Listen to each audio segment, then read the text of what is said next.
Hello दोस्तों, केंद्र सरकार में आईएएस की नौकरी और राज्य सरकार में पीसीएस की नौकरी, इन दोनों नौकरियों के बाद एक बहुत अच्छी नौकरी आती है जो केंद्र सरकार की कंबाइंड ग्रेजुएट लेवल का एसएससी का एग्ज़ाम्स होता है।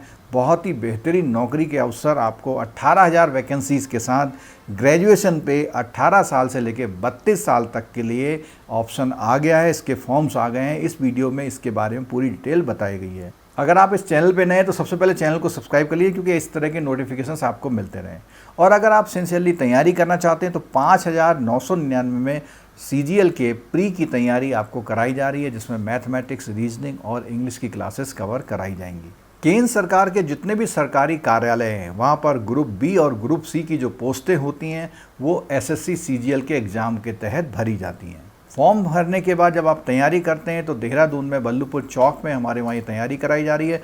और इस वैकेंसी की जो डिटेल्ड इन्फॉर्मेशन है वो इस वीडियो में आगे दी गई है, तो इस वीडियो को पूरा देखिएगा और इसमें सारी जानकारियाँ आपको दी गई हैं। अगर उसके बाद भी कोई क्वेरी है तो आप हमें फ़ोन कर सकते हैं या हमें ईमेल कर सकते हैं। तो दोस्तों, जैसा कि आप स्क्रीन पर देख पा रहे हैं, स्क्रीन पर अगर आप देखेंगे तो स्क्रीन में ये कंप्लीट नोटिफिकेशन जो है आ गया है। ये कंबाइंड ग्रेजुएट लेवल का 24 जून को ये नोटिफिकेशन आया है और इस नोटिस में ये साफ साफ लिखा हुआ है कंबाइंड ग्रेजुएट लेवल एग्जामिनेशन 2024। इसमें लगभग 18,000 के आसपास की जो वैकेंसीज डिक्लेयर हुई हैं। ग्रेजुएशन इसकी बेसिक क्वालिफिकेशंस में है और इसके साथ साथ इसका एग्जाम जो होता है 2 लेवल पे होता है, टीयर 1 और टीयर 2, और इसकी लास्ट डेट है 24 जुलाई 2024।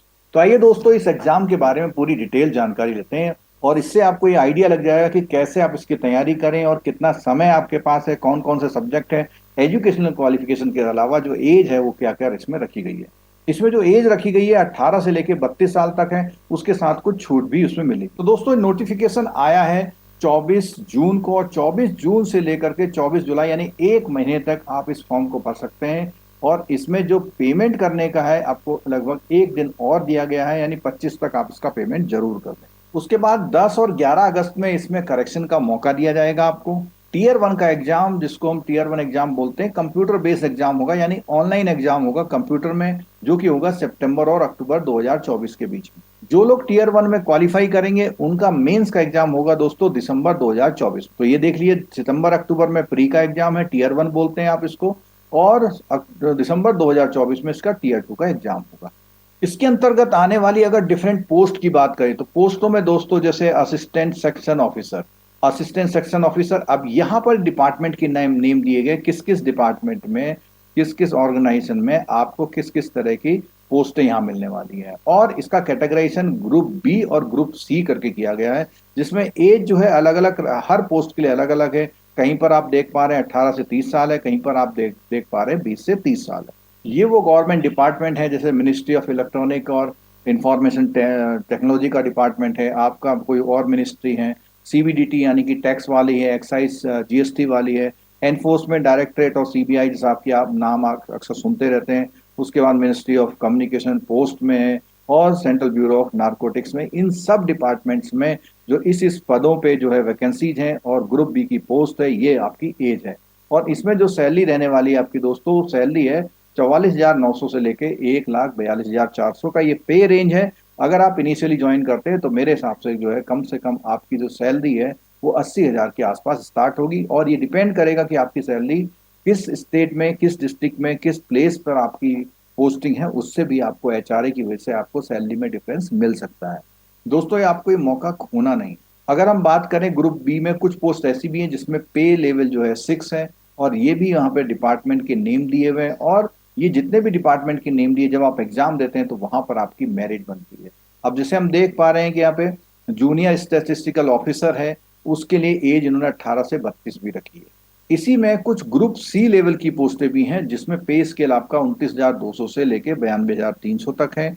और इसके अलावा एक ग्रुप सी की पोस्ट और है जिसमें लेवल जो है 4 है और जो सैलरी लेवल है आपका पे स्केल होगा वो 25,500 से लेके 81,100 तक होगा। ग्रुप सी की जितनी भी पोस्ट है उसमें 18 से 27 साल है, उसमें ऑडिटर की पोस्ट है, अकाउंटेंट की पोस्ट है और इसके अलावा टैक्स असिस्टेंट की पोस्ट है। आप ऐसा कह सकते हैं कि एक क्लरिकल लेवल की जो पोस्टें हैं वो इसमें है। दोस्तों, वैकेंसी की बात करें तो वैकेंसी इसमें जो है 17,727 वैकेंसीज दी गई हैं, डिफरेंट जो डिपार्टमेंट्स हैं उसमें डिफरेंट पोस्ट के हिसाब से। नेशनैलिटी की आपका राष्ट्रीयता कहाँ की है, उसमें भी आपको जो हमारे कंट्री के आसपास के जो देश हैं उनके लोगों के लिए भी ये नौकरी अवेलेबल है। एज की जैसे मैंने बात करी, एज आपकी काउंट होगी 1 अगस्त 2024 को। तो जैसा कि हमने ऊपर एज देखी थी, तो ये जितनी भी डेट्स होंगी वहाँ पे जो आपकी जन्म तिथि है 2 अगस्त से लेकर इधर 1 अगस्त तक, और ये हर एज के लिए 18 से 27 साल के लिए क्या है, 20 से 30 साल के लिए क्या है, 18 से 30 के लिए क्या है, 18 से 32 के लिए क्या है, जिस पोस्ट के अकॉर्डिंग है उस पोस्ट की यहाँ पे क्लैरिफिकेशन आपको मिल जाएगी। दोस्तों अगर क्वालिफिकेशन की बात करें तो कुछ ऐसे पोस्ट हैं जिसमें स्पेशली उन्होंने बोला हुआ है कि उनके जो बैचलर डिग्री है वो 60% मार्क्स से कम होनी चाहिए, और 12th में उनके जो है मैथमेटिक्स एक सब्जेक्ट की तरह होना चाहिए। और डिफरेंट पोस्ट के लिए उन्होंने जो एजुकेशनल क्वालिफिकेशन है उसको बिल्कुल यहाँ पे क्लैरिफाई किया हुआ है। कुछ पोस्टों में बैचलर डिग्री के साथ डिजायरेबल क्वालिफिकेशन भी यहाँ मांगी गई है, और सारी क्वालिफिकेशन जो है 1 अगस्त 2024 से पहले उसके पास हो जानी चाहिए। आजकल यूथ के लिए एक प्रॉब्लम होती है कि एप्लीकेशन फीस कहाँ से आएगी, तो बहुत नॉमिनल सी 100 रुपए की फीस रखी है, और इसमें जो है जो वुमेन कैंडिडेट हैं, SC ST PWD है, उनके लिए कोई भी फीस यहाँ पर नहीं रखी गई। दोस्तों अब डिटेल बात करते हैं आपके एग्जाम में आएगा क्या। सबसे पहली बात है जो Tier 1 का जो एग्जामिनेशन है उसमें जो है 4 सब्जेक्ट हैं आपके। जनरल इंटेलिजेंस का है, रीजनिंग कहते हैं इसको हम, और अवेयरनेस का है, क्वांटिटेटिव एप्टीट्यूड का है, और इंग्लिश का इसमें एग्जाम होगा। और सब में 25-25 क्वेश्चन है, और ये सारे 50-50 मार्क्स के हैं। तो इसका मतलब ये हुआ कि कुल 200 मार्क्स का एग्जाम होगा। सारे क्वेश्चन ऑब्जेक्टिव टाइप होंगे, और एग्जाम होने के बाद अगर आपके कोई क्वेश्चन गलत होता है तो उसमें आपको 0.5 की नेगेटिव मार्किंग मिलेगी, क्योंकि एक क्वेश्चन के लिए 2 मार्क्स यहाँ पर दिए जा रहे हैं। तो दोस्तों ये जब अगर आपका क्वालिफाई हो जाएगा, जब आप मेरिट में आ जाएंगे, तो आप अपियर होंगे Tier 2 एग्जाम को, जो दिसंबर में होने वाला है। Tier 2 एग्जाम में एक पेपर 1 होगा। पेपर 1 में जो है एक सेक्शन 1 है। सेक्शन 1 जो है 2 घंटे 15 मिनट का होगा, और सेक्शन 1 में मॉड्यूल 1 होगा जिसमें मैथमेटिक्स एबिलिटी देखी जाती है, और मॉड्यूल 2 होगा जिसमें रीजनिंग एंड जनरल इंटेलिजेंस देनी है। यानी आप ऐसा कह सकते हैं कि ये पेपर आपका मैथ और रीजनिंग का होने वाला है। 30-30 क्वेश्चन होने वाले हैं, और एक क्वेश्चन में 3 मार्क्स आपको यहाँ पर मिलने वाले हैं। जब आप दूसरे सेक्शन में जाएंगे तो दूसरे सेक्शन में आपको इंग्लिश लैंग्वेज कॉम्प्रिहेंशन मिलेगा और जनरल अवेयरनेस मिलेगा, और इसमें जो है 45 मार्क्स का एक जो इंग्लिश होगी, और 25 की जो यहाँ पर आपकी जनरल अवेयरनेस होगी, और कुल मिला के ये जो 70 जो यहाँ पे ये वाले क्वेश्चन है सेक्शन 2 के, ये भी आपके 3-3 मार्क्स के एक क्वेश्चन होंगे। दोनों ही सेक्शन के लिए आपको ईच सेक्शन के लिए 1 घंटा मिलने वाला है। लेकिन जो सब्सक्राइब वगैरह जिनके साथ एक और स्क्राइब मिलता है लिखने के लिए, कोई लिख नहीं पाते तो उनके साथ एक आदमी आता है, कोई ब्लाइंड पर्सन होते हैं, तो उनके लिए 1 घंटा 20 मिनट। जो आपका Tier 1 का एग्जाम है इसमें आपको मिलने वाला 1 घंटा, और अगर आप स्क्राइब के साथ जाते हैं, कोई एडिशनल असिस्टेंट के साथ जाते हैं, वहां पर आपको 1 घंटा 20 मिनट मिलने वाला है। दोस्तों बात करते हैं इसमें सेक्शन 3 में। सेक्शन 3 में कंप्यूटर की नॉलेज को टेस्ट किया जाएगा। 20 क्वेश्चन होंगे, ये भी 3 मार्क्स के होंगे, और इसमें जो है आपको 15 मिनट्स मिलने वाले हैं एक मॉड्यूल के लिए। और सेक्शन 3 का जो मॉड्यूल 2 होगा उसमें डेटा एंट्री की आपकी स्पीड वगैरह होगी, और वो जो है on 1 data entry test task का आपका टेस्ट होगा।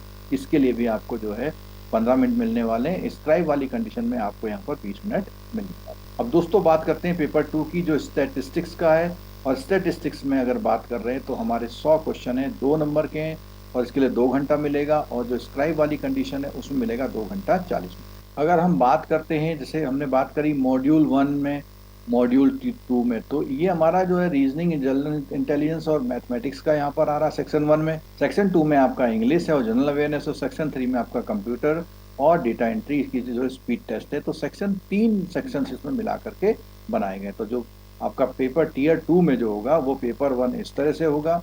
और अगर हम बात करें सिलेबस की, तो सिलेबस भी इसमें जो है सर्कुलर में जो है नोटिफिकेशन में डिटेल से दिया हुआ है। जनरल एप्टीट्यूड में क्या आएगा और जनरल अवेयरनेस में क्या आएगा, सारी जानकारियाँ इसमें डिटेल से दे रखी हैं। सिलेक्शन का क्राइटेरिया भी इसमें दे रखा है कि जब भी आप एग्ज़ाम देंगे तो इस एग्ज़ाम में जो क्वालिफाइंग मार्क्स होंगे, इन कैटेगरीज के लिए कम से कम इतने होने चाहिए, इन कैटेगरी के लिए इतने होने चाहिए, बाकी कैटेगरी तो यानी इतने मार्क्स आपके कम से कम आने चाहिए। इसमें हेल्पलाइन भी दी गई है, कोई आप बात पूछना चाहते हैं तो हर इलाके के लिए, हर रीजन के लिए एक हेल्पलाइन यहाँ पर प्रोवाइड की गई है। तो दोस्तों मैंने इस वैकेंसीज के बारे में डिटेल से आपको बता दिया। अब आप इस वैकेंसी को जल्दी से भर लीजिए, क्योंकि लेट करेंगे तो आपको दिक्कत होने वाली है। और इस वैकेंसी को भरने के बाद एग्जामिनेशन की प्रिपरेशन शुरू कर दीजिए, क्योंकि इसका जो एग्ज़ाम्स है, जो प्री का एग्ज़ाम्स है, जैसा हमने बताया है कि सितंबर अक्टूबर में, मेंस का एग्ज़ाम जो है दिसंबर 2024 को है। मैं उम्मीद करता हूँ आप सिंसियरली तैयारी करेंगे और आप एक एसएससी सीजीएल के किसी पोस्ट पे सेलेक्ट होंगे, ऐसी मेरी शुभकामनाएं हैं। Thank you so much.